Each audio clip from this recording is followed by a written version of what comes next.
새벽이었다. 고요해야 할 궁궐에 갑자기 다급한 발소리가 울려 퍼졌다.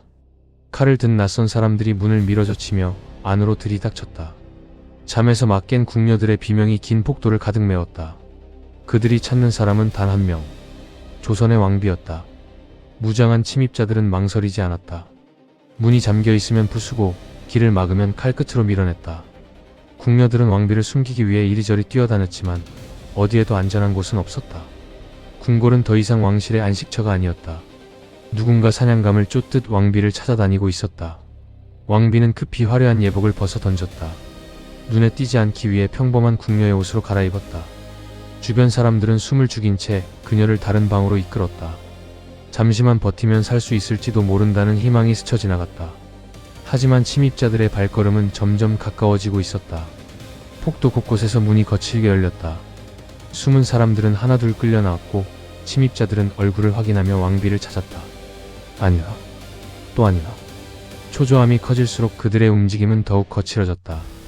궁녀들은 서로를 감싸며 시간을 벌려 했지만 공포는 이미 궁궐 전체를 집어삼키고 있었다. 마침내 한 여인이 침입자들의 눈길을 붙잡았다. 그녀는 최대한 침착하려 했지만 떨리는 숨결까지 감출 수는 없었다. 침입자들은 그녀를 둘러싸고 신원을 확인하기 시작했다.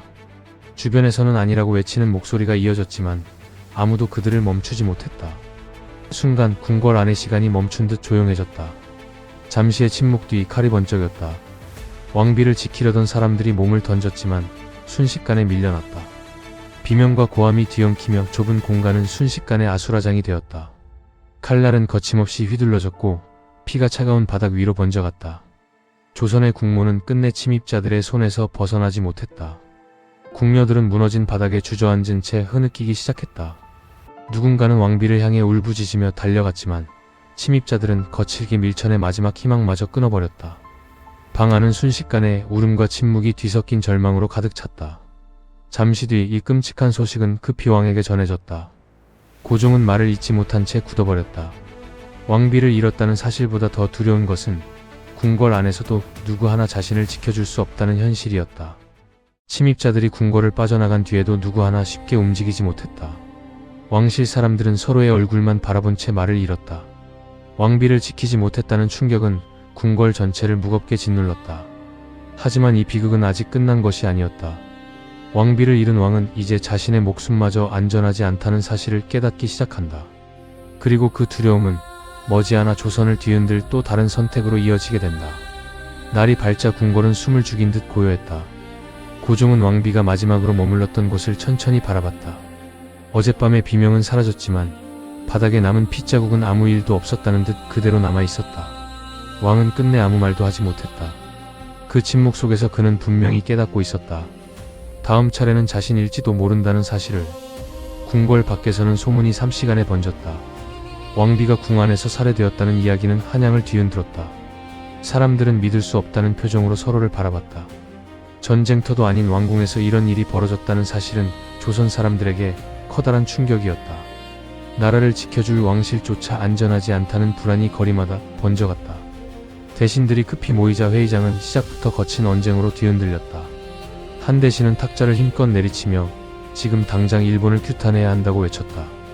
곧바로 다른 대신이 자리에서 일어나 섣불리 맞섰다가는 왕마저 위험해질 것이라며 맞받아쳤다. 회의장은 순식간에 고성과 침묵이 뒤엉킨 혼란 속으로 빠져들었다. 결국 누구도 결론을 내리지 못한 채 고개만 숙였다. 조선은 왕비를 잃은 것뿐 아니라 앞으로 무엇을 해야 할지조차 결정하지 못하는 나라가 되어가고 있었다. 고종은 밤마다 쉽게 잠들지 못했다. 창밖에서 들려오는 작은 발소리에도 몸을 일으켰다.